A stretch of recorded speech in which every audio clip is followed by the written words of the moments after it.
El paisaje, como pueden ver, es un paisaje típico español. Muchos de ustedes habrán estado en España, caracterizado por una falta muy acusada de vegetación arbórea, de árboles.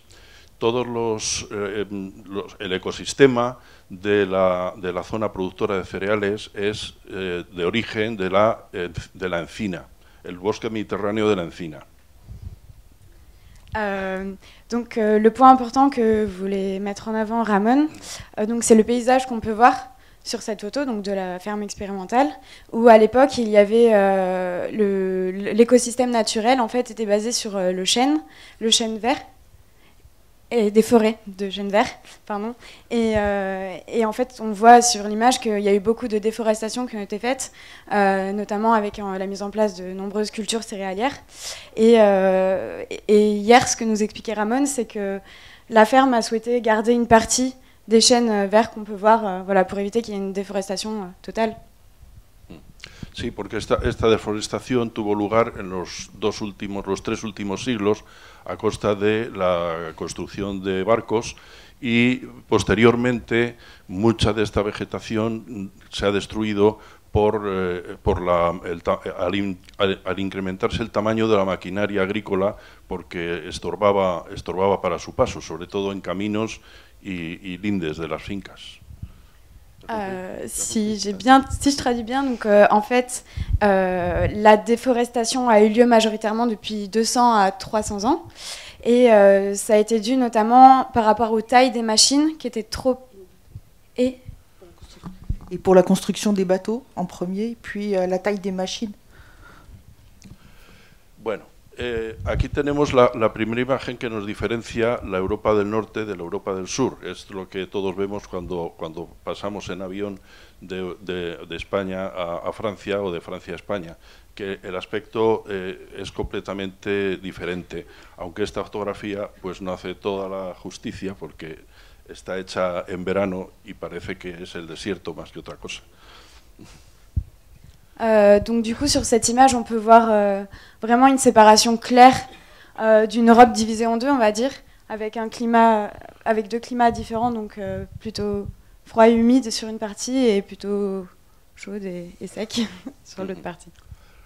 En cualquier caso, uno de los problemas que tenemos es que la revolución verde y las políticas agrarias actuales no hacen esa justicia porque realmente hay dos Europas diferentes y creemos que debía haber dos tratamientos diferentes desde el punto de vista tanto legal para poder conservar a largo plazo pues una serie de características de los suelos.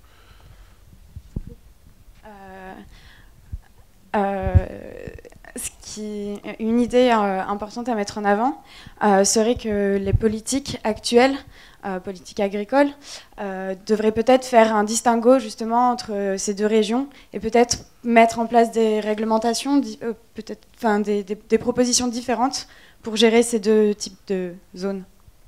Aquí se ve claramente también cómo, según la distribución de los distintos tipos de clima, pues el clima nuestro pues corresponde con una zona semiárida.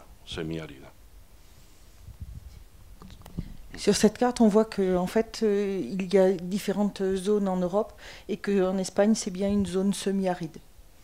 Aquí se ve la zona cerealística de España, la zona de cultivos extensivos de secano, que corresponde pues con el color beige, marrón claro, que corresponde a las dos submesetas que hay en España, submeseta norte y submeseta sur. Gracias. Là, c'est le centre de l'Espagne avec deux grands plateaux et c'est la zone céréalière et sans irrigation de fait. Toute la zone en beige du coup, la zone céréalière. Et les zones en violet sont des zones plutôt montagneuses où évidemment là les précipitations ne seront pas les mêmes. La precipitación se caracteriza porque es variable entre los 250 y los 800 milímetros dependiendo de la latitud y la altitud, como es lógico.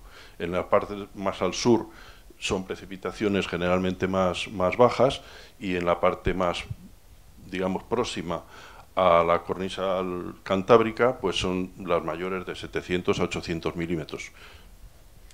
La répartition du coup des puits est assez hétérogène sur l'ensemble du territoire, donc entre 250 et 800 mm par an.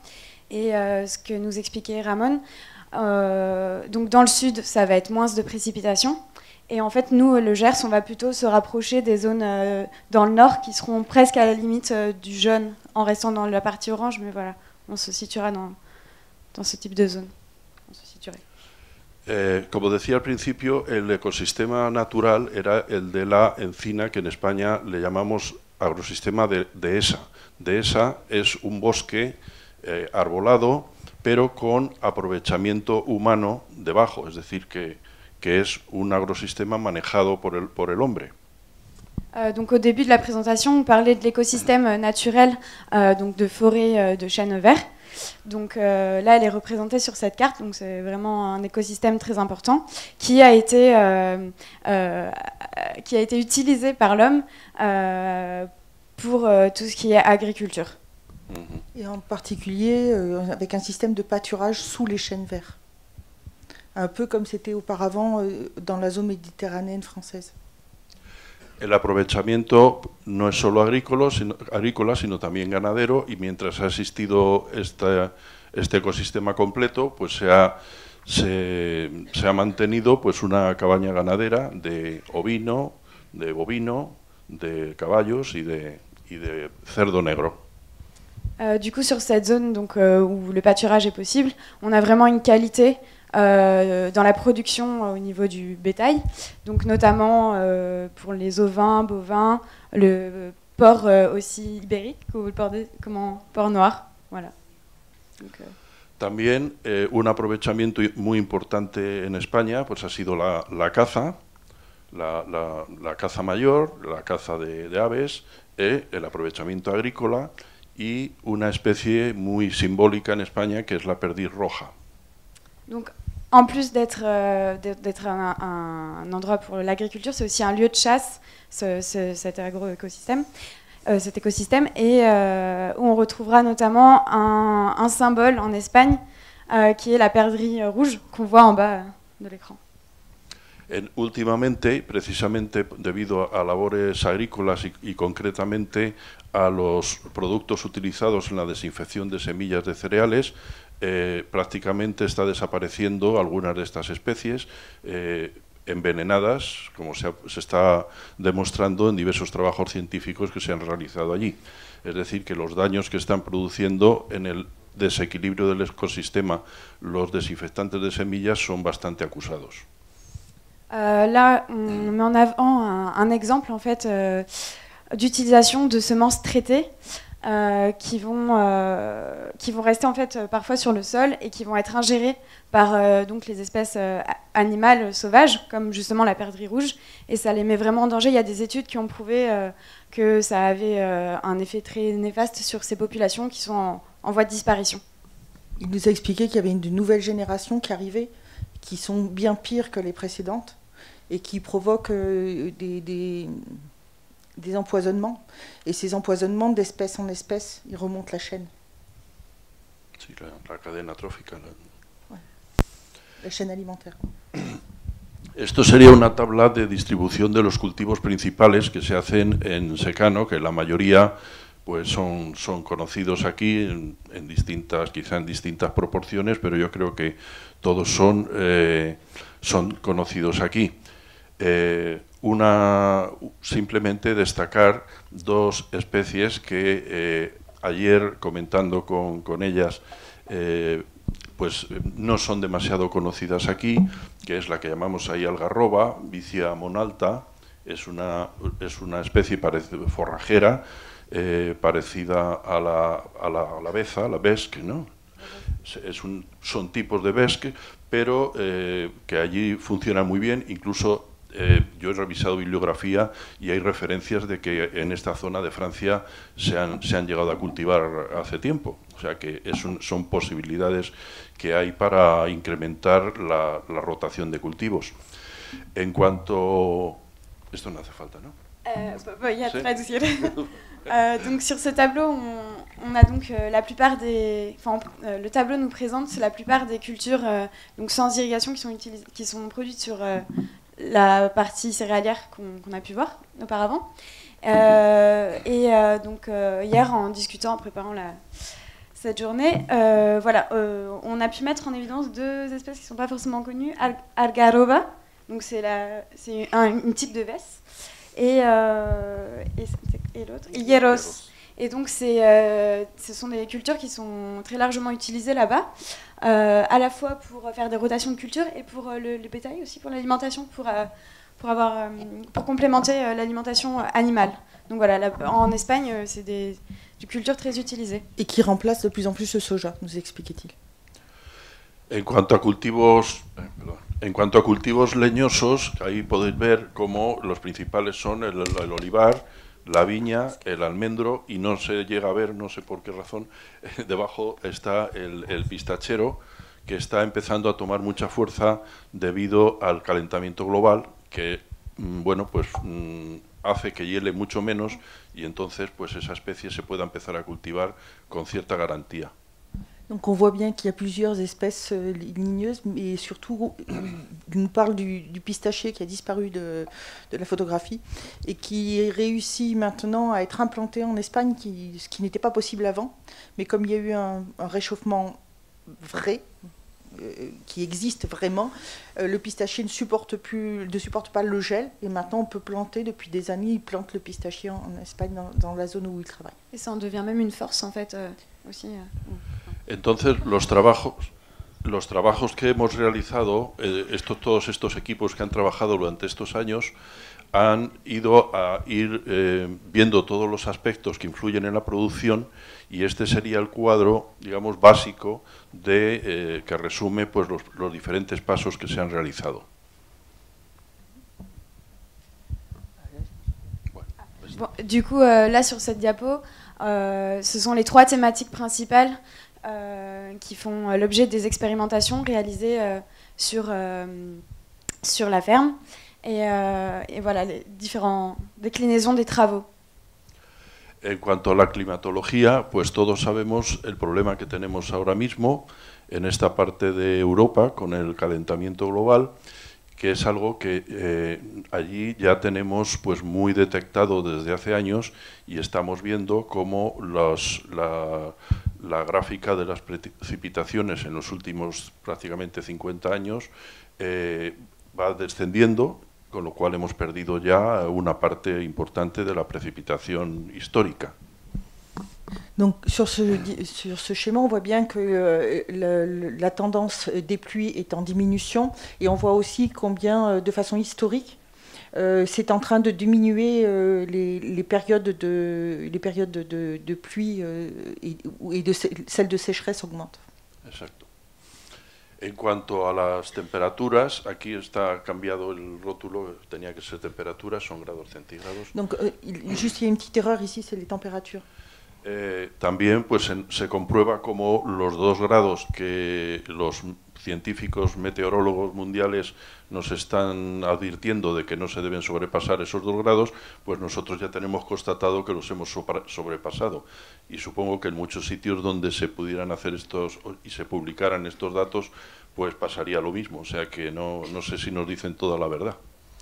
Donc, vous savez que les scientifiques disent qu'on peut pas, enfin, le danger, c'est de passer à l'échelle de la planète à plus de degrés. Or, eux, ils ont déjà remarqué que sur leur zone, les 2 degrés sont atteints. En cuanto, ya sabemos, ya se ha hablado en las intervenciones anteriores de la importancia de la materia orgánica, con lo cual yo no voy a insistir mucho en este aspecto, simplemente resaltar que nuestros suelos, precisamente por esas características climáticas, son de unos contenidos en materia orgánica más bajos que los que hay en esta zona, por ejemplo. Donc, il ne va pas trop insister sur la matière organique, puisqu'on a vu 2 exposés, mais simplement pour voir qu'en Espagne, étant donné les grandes chaleurs qu'il y a, ça pose des problèmes pour la matière organique accumulée dans les sols. Con estas características, los contenidos habituales en las zonas productoras de cereales pues oscilan entre el 0,5 y el 1,5%, cosa que es bastante bajo en comparación con las que hay aquí. Pero Donc en Espagne, dans la zone où il est, en particulier, ça oscille, la MO oscille entre 0,5 et 1,5, ce qui est très bas par rapport à ce que nous connaissons ici.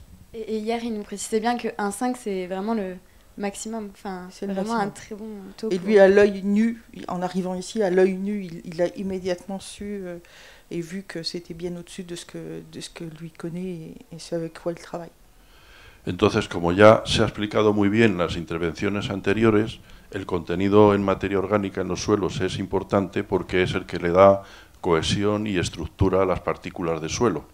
Por ello, es muy importante aprovechar todas las posibles fuentes de materia orgánica de las que disponemos.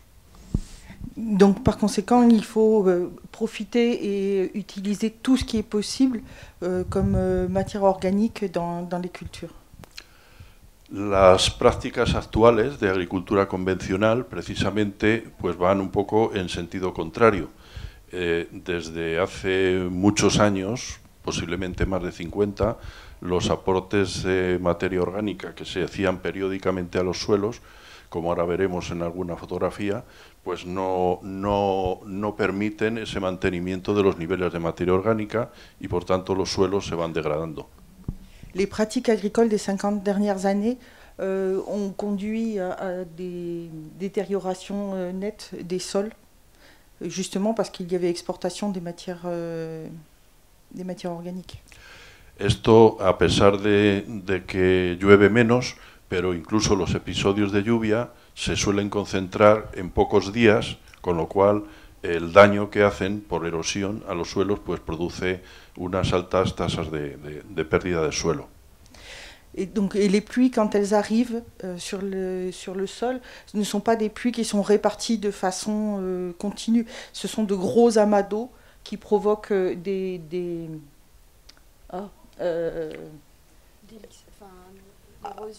l'érosion, oui, du ravinement, voilà, du ravinement sur les sols. C'est comme ce qui a été dit auparavant.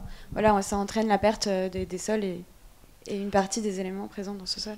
Y este tipo de colores que se ven en los suelos cultivados hace unos años eran mucho más pequeños y a lo largo de los años se va viendo cómo aumentan de tamaño, lo que quiere decir que la erosión va avanzando.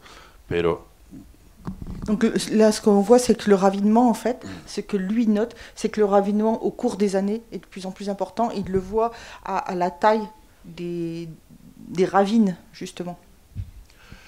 Todo esto, como digo, es debido, o por lo menos nosotros hemos visto que es debido a dos factores. Uno es la falta de incorporación de materia orgánica constante y otra de ellas es el tipo de manejo del suelo por medio del laboreo.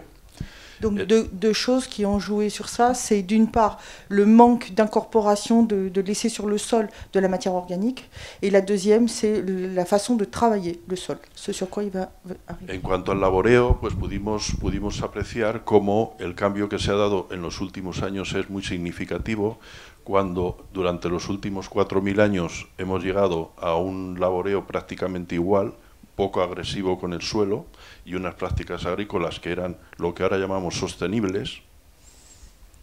Donc on peut voir que sur les 4000 dernières années, il y a eu peu d'évolution technique, alors que sur les 100 dernières années, l'évolution technique a été énorme. Claro. Et l'impact sur les sols encore plus important. Entonces ahora la tendencia es a aumentar la potencia de tracción. Cada agricultor intenta tener, cuando tiene que cambiar su tractor, cambia por uno más grande que el que tenía y a ser posible más grande que el que tenga el vecino. Donc, je vois que beaucoup d'entre vous ont compris.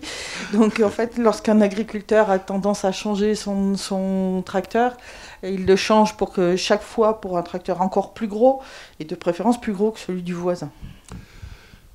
Esto lo que está produciendo pues es una agresión que, como decía antes, unida a la falta de materia orgánica, de incorporación de materia orgánica, pues hace que se degraden demasiado rápido los suelos.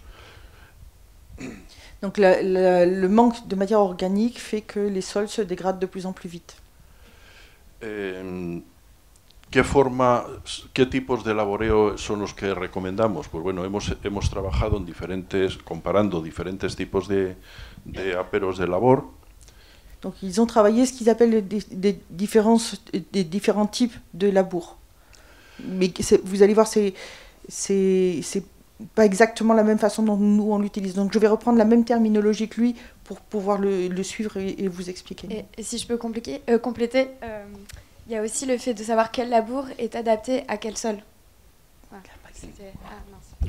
Entonces, aquí en estas dos gráficas podemos ver, por ejemplo, cómo la producción en este caso, de cultivo de cebada, durante 20 años, o sea, son datos de 20 años de experimentación con rotación de cultivo, no es significativamente diferente con los tres tipos de arados que se utilizan.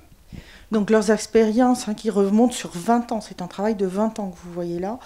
En fait, vous voyez que ce soit avec, je vais rentrer un peu dans les détails, donc avec la charrue qui retourne, c'est ce qu'il appelle le labour horizontal, le chisel qui va en profondeur, qui est le labour vertical, ou le cultivateur qui travaille qui fait un petit labour superficiel, d'accord. Sin embargo, pardon. Et on voit là que sur 20 ans, avec des rotations de culture, la différence n'est pas frappante.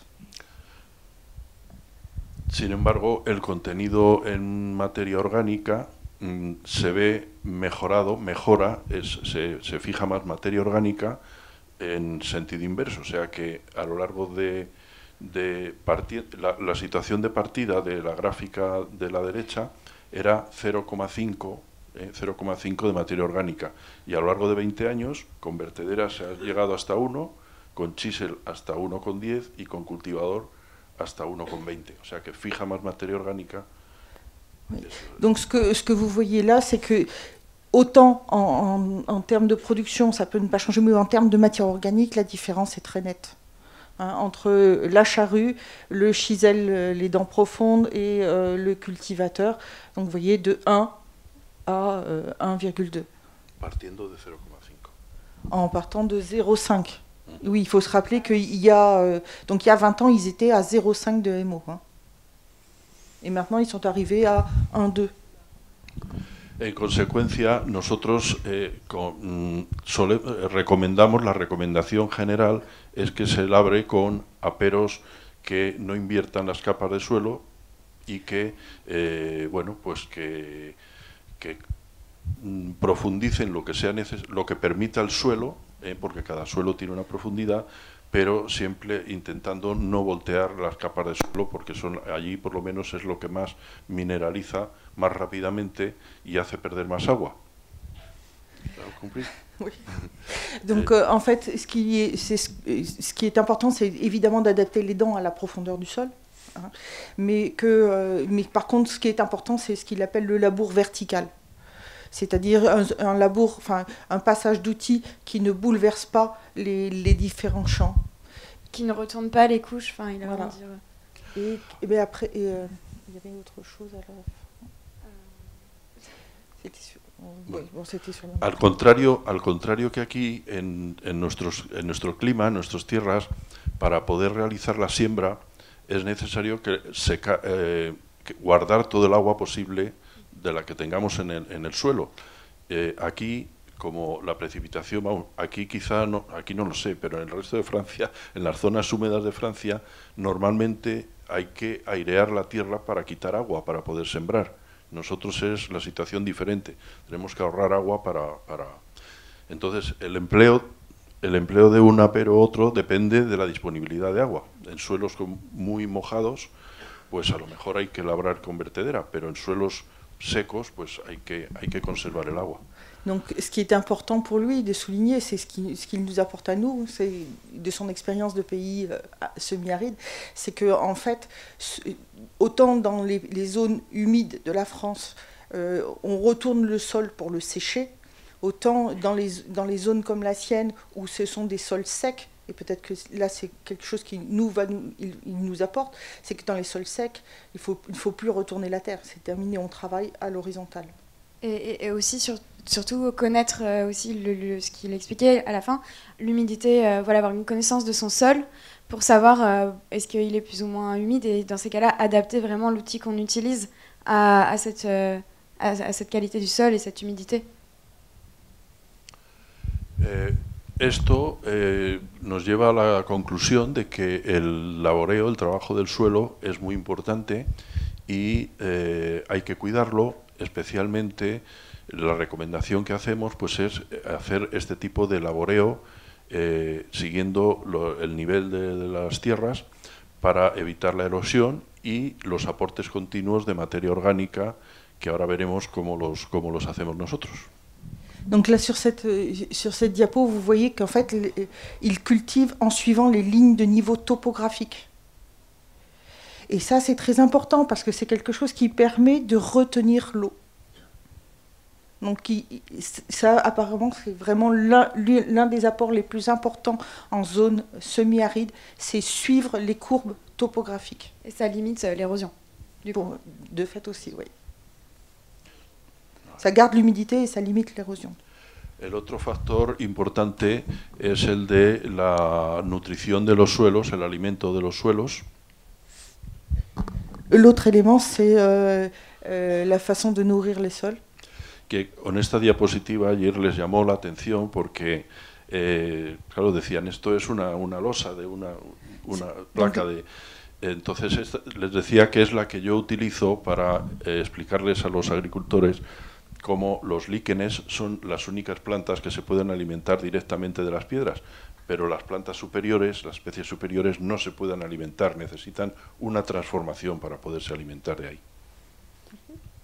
Du coup, cette diapositive représente un exemple que Ramon utilise avec des agriculteurs pour montrer que bon, la pierre, les lichens peuvent vivre dessus, peuvent se développer, mais par contre, ça ne pourrait pas suffire à une plante ou à une culture voilà, pour se développer, et qu'il faut vraiment réfléchir à quels sont les besoins de la plante. Entonces, nosotros hemos recuperado el concepto de fertilidad natural del suelo como la capacidad de producir una cierta cantidad de biomasa, sea producto, o sea cultivo o sea flora espontánea. Donc en fait, donc il parle de la fertilité naturelle du sol et de la capacité à produire une certaine quantité de biomasse, la nécessité de produire de la biomasse, et que ça dépend de sa nature, de sa texture et aussi de la flore naturelle, de ce que vous pouvez voir et de la flore naturelle. Bueno, y la expresión de esta fertilidad que se da por las condiciones climáticas. Et les conditions de fertilité sont liées au climat. Tradicionalmente, la integración entre la ganadería y la agricultura permitía una sostenibilidad de los sistemas, puesto que ellos mismos fertilizaban, o bien directamente, como es el caso de la transhumancia o del rastrojeo que llamamos allí, no sé si tiene traducción la palabra rastrojeo, el paso del ganado por las tierras directamente, sacarlas a pastar a las tierras. Bueno. Les effets des déplacements pastoraux. Sí, pero últimamente, pues la escasez de pastores. Tu me laisses une minute. Sí. Donc l'avantage, autrefois, les troupeaux paissaient dans les champs, et donc il y avait un apport de matière organique évident, un échange qui se faisait entre l'animal, l'herbe et la terre, et il y avait donc un développement qui était durable. Hasta hace pocos años, todavía, si no había ganado libre o pastoreo, pues el agricultor repartía los estiércoles périodiquement por sus tierras. Donc ce qui se passait, c'est que si les animaux ne paissaient plus dans les champs, par contre le fumier, lui, était répandu. Ce que vous voyez là, c'est des petits tas de fumier.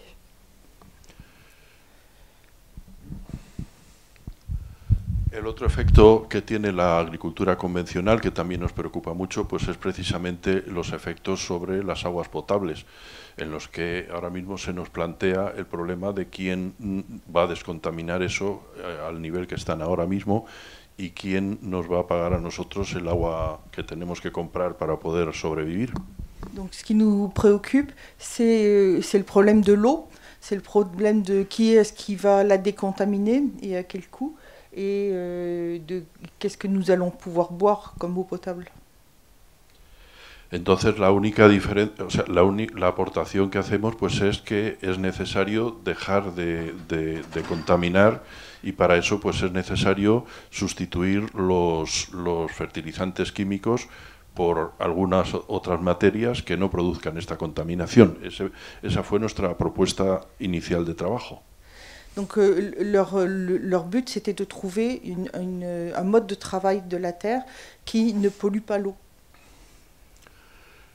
Todo esto entonces, la solución que encontramos pues era recuperar y ser conscientes de que la fertilidad del suelo se basa no en lo que nosotros aportemos, sino lo que los microorganismos que están en el suelo aporten y hagan su trabajo, cada uno el suyo. Donc en fait, la fertilité du sol, elle ne dépend pas de ce que nous on apporte, mais de ce que les animaux, les organismes qui sont dans la terre, le travail que font ces organismes qui sont dans la terre. C'est eux qui font la fertilité du sol. A lo largo de los últimos años, pues se han utilizado gran cantidad bueno, pues de armas de destrucción masiva, muy selectivas, que han ido acabando poco a poco pues con todos estos grupos de microorganismos del suelo. De ces dernières années, il y a eu une ribambelle de produits de destruction massive qui ont fait petit à petit disparaître totalement la vie des sols, ou presque totalement. Con lo cual, el suelo ahora mismo, la mayoría de los suelos que se han quedado sin vida, pues son totalmente dependientes de los abonos químicos. Et de fait, puisqu'il n'y a plus rien dedans, cette terre, les organismes sont quasi inexistants, et bien les terres deviennent totalement dépendantes des engrais et a priori des pesticides aussi. Y cuando un agricultor decide reconocer este problema y dar el cambio a agricultura biológica, lo primero que tiene que hacer pues es dejar un tiempo al suelo para que se recupere microbiológicamente. Donc quand un agriculteur conventionnel veut passer au bio, ce qu'il faut qu'il mette en place, c'est une période de transition pour laisser le temps à la terre de récupérer, de se reconstituer. Sí, es un caso muy parecido al del drogadicto que de golpe pues le quitan su materia, ¿no? Y necesita un periodo de adaptación a eso.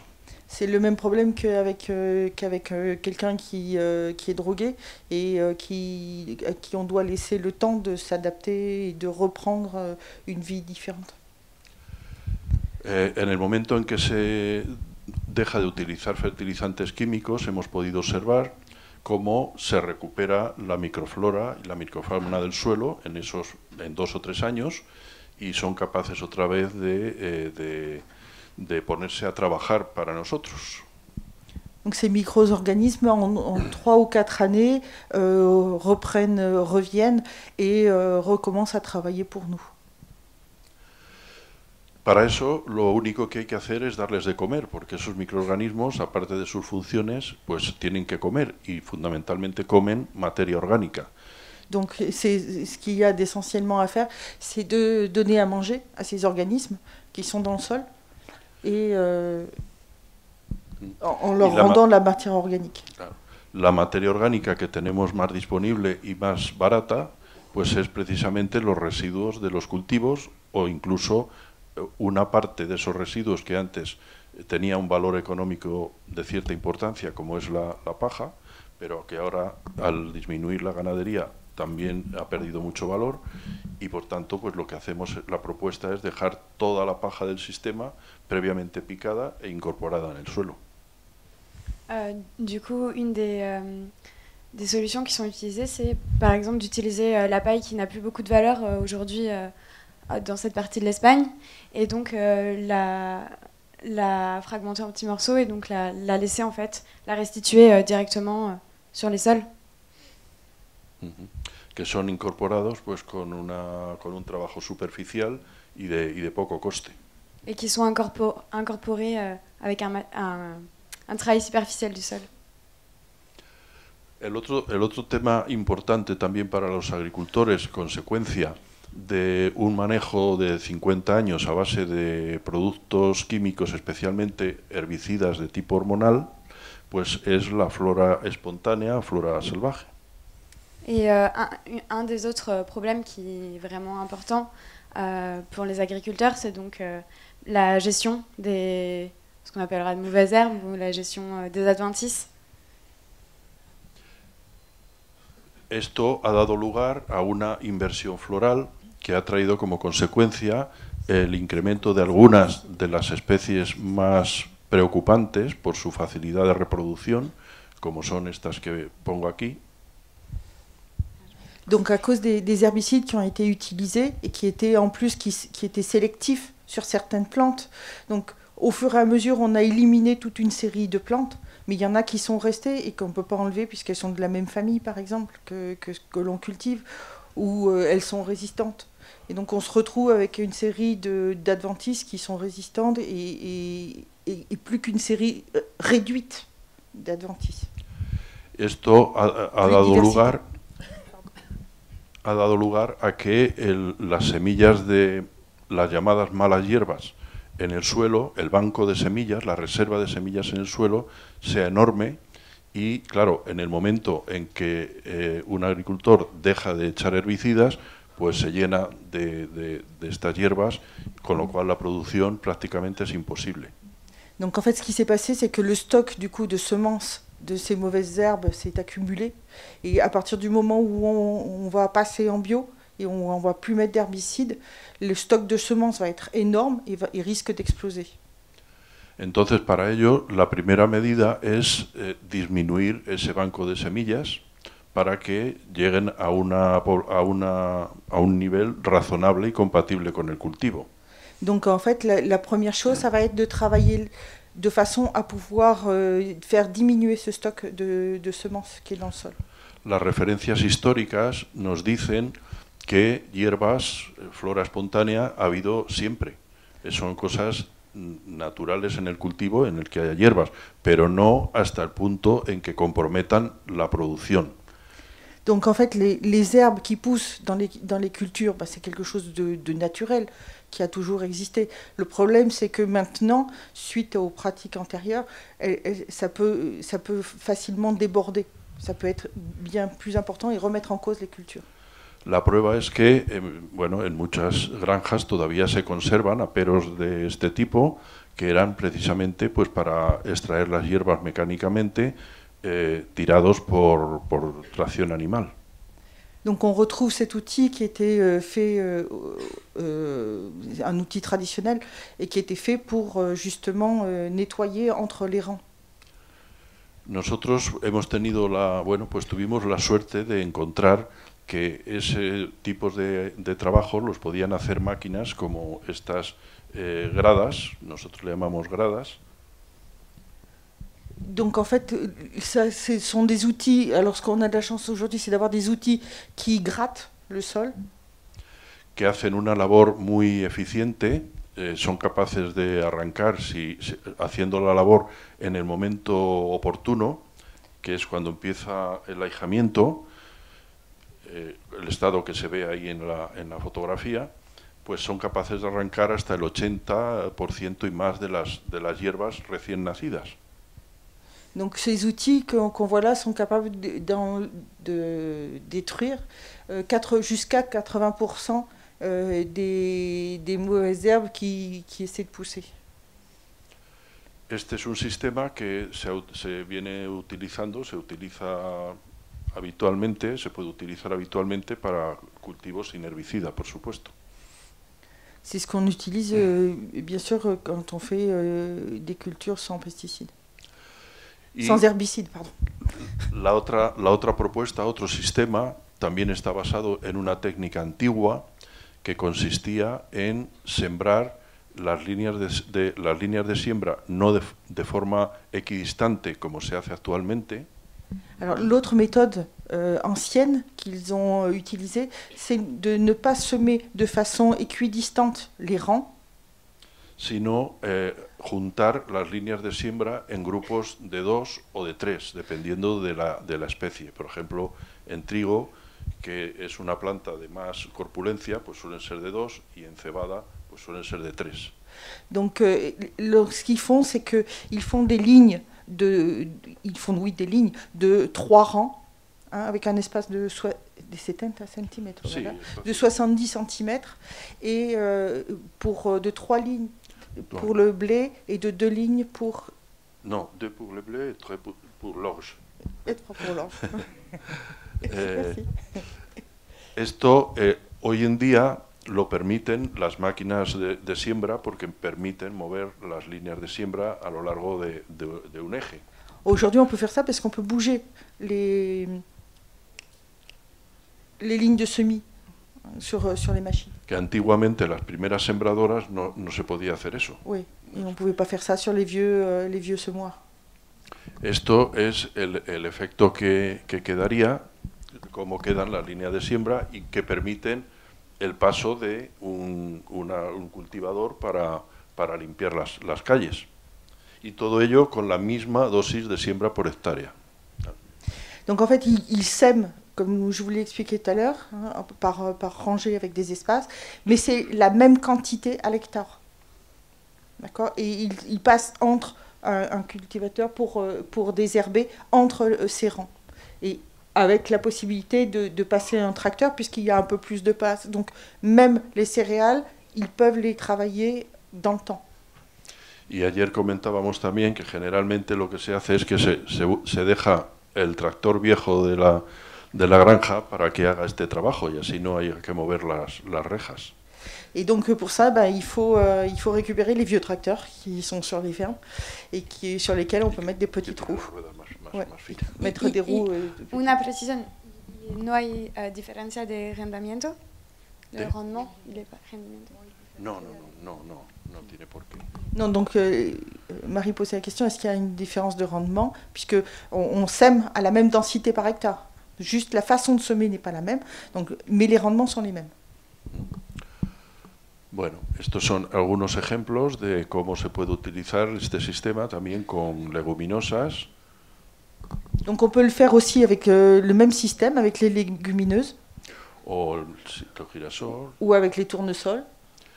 Y bueno, pues en cualquier caso, estos dos sistemas son sistemas para el control de las hierbas, pero no son el definitivo, porque la experiencia nos está demostrando que cuando logramos bajar el stock de semillas del suelo a una cantidad soportable por el cultivo y establecemos una rotación larga de cultivos, pues el problema desaparece totalmente.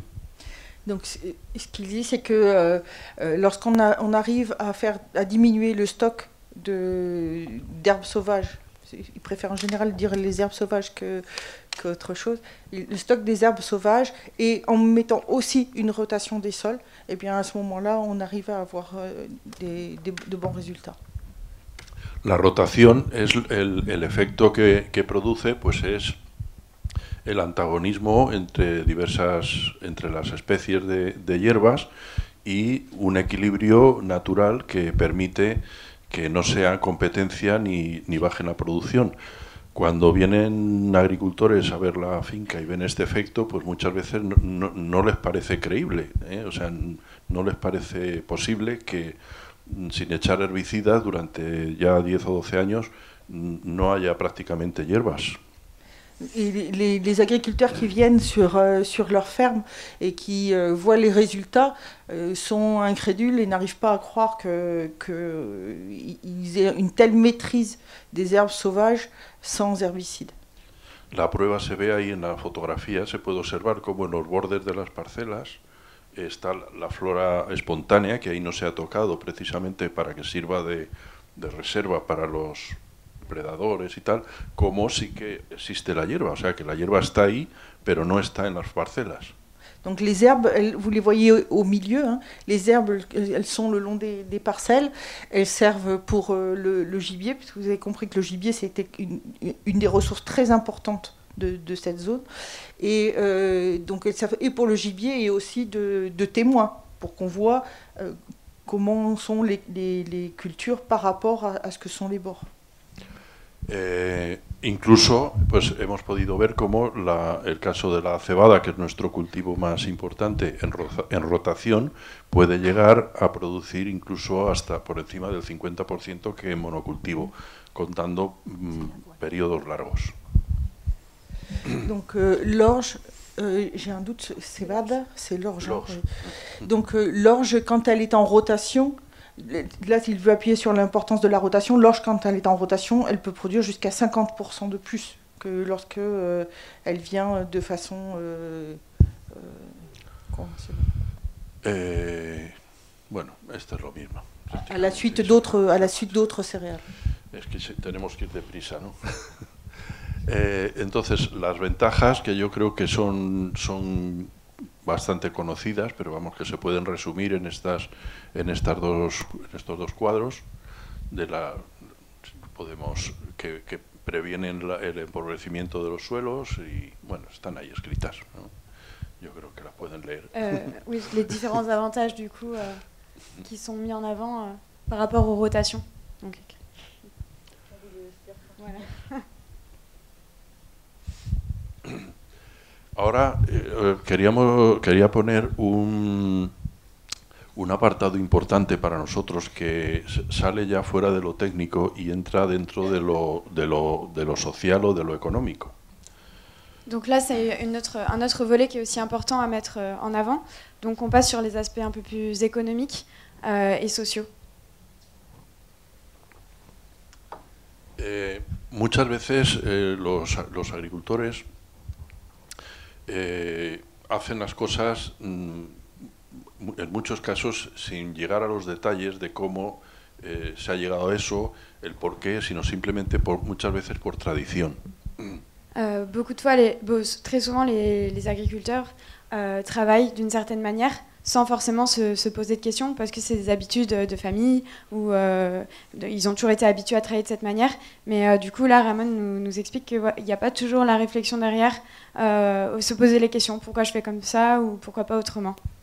En este caso, nosotros hemos iniciado una tarea y es de estudiar el balance económico y energético de explotaciones tipo de nuestra región, de explotaciones de secano cerealísticas, para ver si realmente el método convencional es más aprovechable, más económico y más eficiente que el convencional. O sea, que si el biológico es más eficiente que el convencional. Donc une étude a été menée pour pouvoir avoir une idée des bilans énergétiques et économiques. Voilà, faire une sorte de comparaison entre l'agriculture conventionnelle et l'agriculture bio, et qui est basée sur des cas de ferme réelle, d'une ferme. Sí. Entonces hemos tomado los datos ofrecidos por un agricultor real, del cual únicamente hemos omitido su nombre de la primera fila, porque esto alguna vez lo hemos puesto en España y allí tenemos un ministro de Finanzas que está siempre al ojo de estas cosas y le hemos quitado el nombre. Donc le cas est les chiffres présentés, les données présentées sont réelles. Seulement on a enlevé le nom de l'agriculteur pour les impôts. Bueno, eso está controlado, pero es que hay que hacerlo así. Entonces, la explotación es una explotación media-alta en cuanto a superficie, de 160 hectáreas. Es una explotación grande. Du coup, la surface de la ferme, 164 hectares, c'est une ferme conséquente pour la région. Donc, une ferme de moyenne taille, mais grande. Pero es de las pocas que hoy en día, según están los precios de los productos y en los precios de los inputs, de las cosas que tienen que gastar, pues es de las pocas que puede pensar en tener una cierta rentabilidad. Du coup, les calculs ont été faits entre le ratio des dépenses qui ont été effectuées pour la mise en place des cultures et toutes les entrées d'argent. Et donc, qui a prouvé une certaine rentabilité. Bueno, ahí están los datos de la superficie que pone de cada cosa, el tipo de rotación que hace, cebada, girasol y barbecho, que es descanso o poner un cultivo intermedio de leguminosa. Donc là, rapidement, on voit sur la gauche la rotation qui est utilisée. Donc c'est l'orge, le tournesol et après barbecho, c'est la jachère. Donc on laisse le sol en repos. Aquí están los datos. Esto, bueno, no tiene gran importancia el cuadro, es simplemente para que se vea que se han valorado todas las operaciones y hay una cosa destacable que la quiero destacar porque todo no iban a ser desventajas en nuestra región. Du coup, il ne faut pas prendre peur à ce tableau, surtout pour mettre en évidence certains... Ce tableau va servir à mettre en évidence certains éléments sur les aspects. Sí, bueno, que la única ventaja que tiene el cultivo de cereales allí es que prácticamente no es necesario aplicar ningún tratamiento fitosanitario. No son necesarios, no tenemos plagas ni enfermedades importantes debido a la baja pluviometría. Le fait d'être en zone aride leur enlève beaucoup de problèmes phytosanitaires. Donc il y a beaucoup de choses dont ils n'ont plus besoin. Por tanto, la calidad de nuestro grano suele ser bastante mejor que en la de otras latitudes. Alguna ventaja teníamos que tener. Et du coup, la qualité de leurs grains aussi est meilleure du fait du climat. Et que c'est bien juste quand même qu'au bout du compte, ils aient au moins un avantage d'être en zone aride. Entonces, después de hecho el análisis de todos los gastos que se realizan en la explotación convencional, en este caso es la convencional, el balance al final, sin contar las subvenciones de la política agraria comunitaria. Du coup, là, on est sur la partie de conventionnelle. Et le bilan, donc ce qui va nous importer, c'est le bilan de 80 € par hectare pour la partie réalisée en conventionnel. Et surtout sans les aides. Oui. Sans les aides. Hein. C'est-à-dire que, en fait, tous les inputs, tous les outputs, en final, en conventionnel, sans les subventions, il arrive à 80. Sobre una base productiva de 2.400 kilos por hectárea, que podría considerarse una cosa media en aquella región. Et du coup, en prenant en compte le fait que la production est de 2 tonnes, non, si c'est ça, 2,4 tonnes. Y un coste de producción que nos sale el kilo de cebada producida a 165 céntimos de euro. Et donc le kilo de production à 65 165, 165. 0,165 centimes. Por tanto, el balance por hectárea es solamente de 80 euros por hectárea, 80 euros. Esto en el caso de convencional. Ahora vemos el caso de uno en biológico.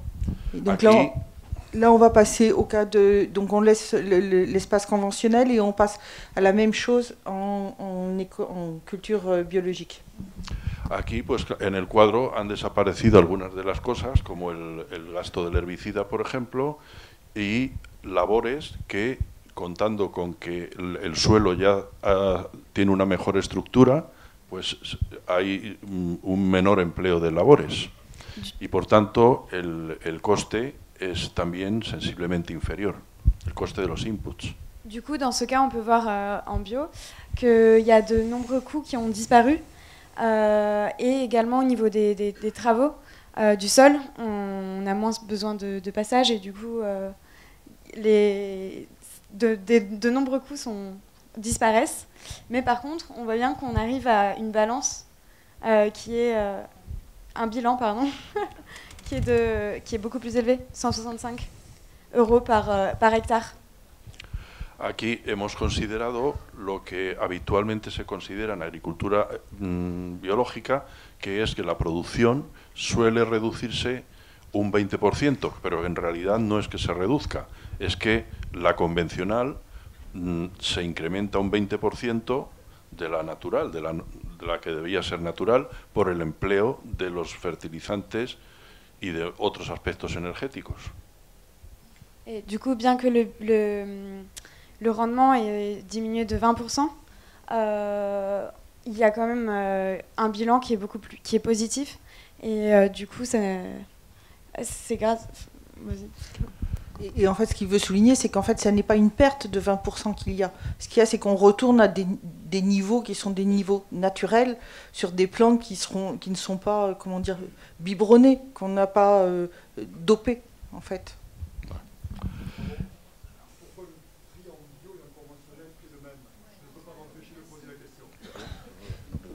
Pregunta porque el precio en convencional y en bio es el mismo. No, es que hemos considerado que para igualarlo, porque no siempre ese es el precio de...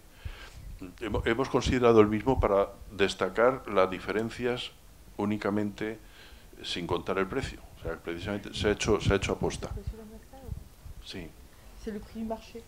Pero... Non, ils ont mis exactement le même prix pour justement mettre en avant, en se mettant sur un pied d'égalité en fait, au niveau du prix. C'est pour faire sa démonstration. Oui, voilà, c'est ça. C'est un thème, enfin, c'est comment dire, c'est un thème. Ahora hay otra tabla después. Okay. Entonces aquí en este caso nos da el balance superior, es prácticamente el doble que el anterior. Pero vamos, aquí está reducido. Comparando los dos, aunque hay una columna que todavía la hemos puesto en pesetas, porque el agricultor español todavía muchos de estos valores los hace en pesetas y por eso aparece ahí también, pero en realidad el coste de producción son los que aparecen ahí en la columna, 0,131 y 79 y 9 céntimos. Con lo cual, vous avez juste noté au passage que les prix sont encore en pesetas, autrement dit en ancien franc, quoi. Continue à être utilisé en Espagne. A ver, bueno, esta. Aquí ya se considera también las ayudas de la política agraria comunitaria y entonces ya, claro, el balance de la explotación pues es diferente. Pero vamos, esto no tiene a nosotros creemos que la producción tiene que ser sin ayudas, que tiene que ser rentable por sí mismo, sin necesidad de ayudas. Esa es la idea económica. Donc là, on a le bilan qui est présenté.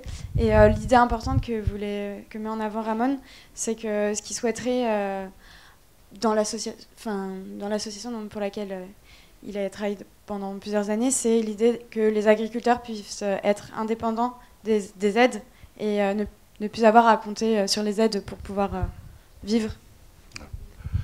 El último aspecto que hemos tocado pues es ver esta comparación también haciendo el balance energético. El balance energético es un sistema, bueno, hay muchas formas de hacerlo, pero que básicamente nosotros hemos adoptado el que viene ahí arriba. Donc là, sur cette diapo, vous pouvez voir la définition qui a été prise pour décrire donc, le bilan énergétique. Pour définir plutôt le bilan énergétique dans notre cas, dans notre présentation aujourd'hui.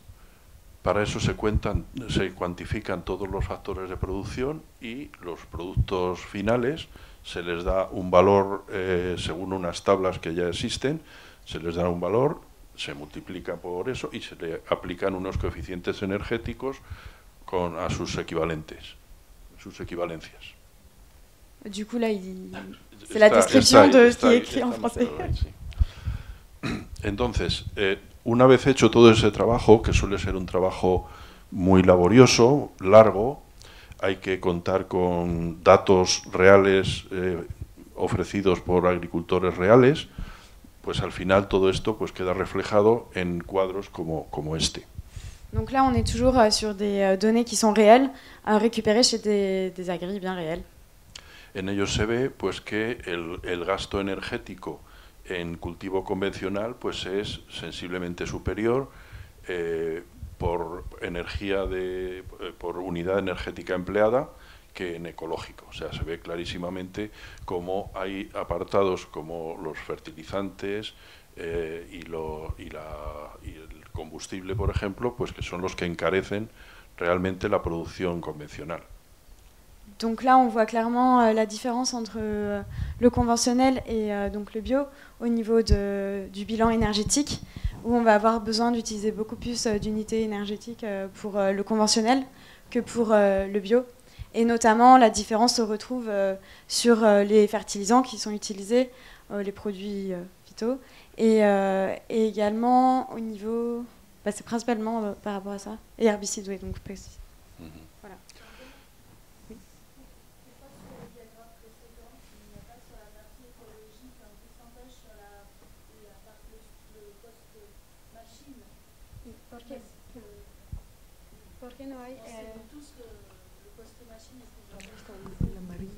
El amarillo es que prácticamente no sé, es que es muy poco apreciable. No ha salido On peut en le la voir, gráfica. en fait, il est au-dessus, mais il est ridicule.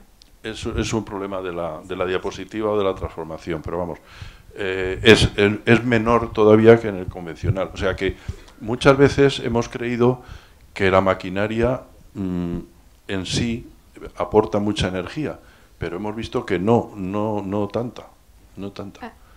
Porque son plazos de amortización muy largos y entonces no... Du coup, d'après Ramon, on pense souvent que l'aspect machine, l'utilisation des machines, des outils, ça va avoir une importance énorme sur le coût énergétique. Mais en fait, les études montreraient que non, il y a pas, ça n'influe quasiment pas sur l'aspect bilan énergétique. Y en esta última tabla pues podemos ver cómo realmente la productividad energética, que es la última cifra que hay ahí abajo, pues es realmente o sea, la cantidad de kilos por unidad energética consumida, pues es prácticamente la mitad. O sea que paradójicamente con la misma cantidad de energía se puede producir el doble en ecológico que en convencional, si se considera todo esto.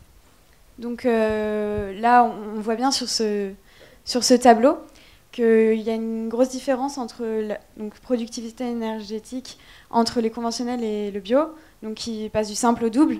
Et donc pour essayer d'illustrer ça, ça va être par exemple si on utilise 1 litre de fuel, on aura produit 2 fois plus en étant sur des techniques bio.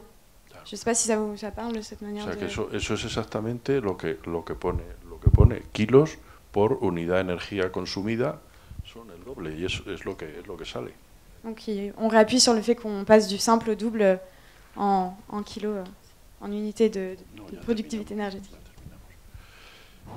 Entonces, la conclusión es importante, que es que para llegar a solucionar el problema o intentar contribuir al problema que tenemos de calentamiento global, de contaminación ambiental y de, bueno, pues de contaminación también, ¿por qué no decirlo?, en los alimentos, pues es necesario adoptar prácticas que sean económicamente rentables para el agricultor, pero además sean adecuadas ambientalmente para el planeta. Donc en conclusion, d'après Ramon, pour essayer de résoudre nos problématiques actuelles, donc de pollution de l'environnement, de réchauffement climatique, d'accès à une alimentation de qualité et saine, il faut vraiment qu'on se repose les questions de quelles pratiques on utilise, se repositionner sur des pratiques qui sont plus vers la bio, et voilà. Hoy en día todavía, durante los últimos años, nos han metido a todos en la cabeza, tanto a técnicos como a agricultores, que, bueno, pues que la idea de que faltan alimentos, que el hambre en el mundo es debido a la falta de productividad, que hay que incrementar la productividad a toda costa, que en el año no sé cuántos vamos a ser no sé cuántos miles de millones más, y con esa idea pues nos siguen haciendo creer que tenemos que intensificar todavía más las producciones.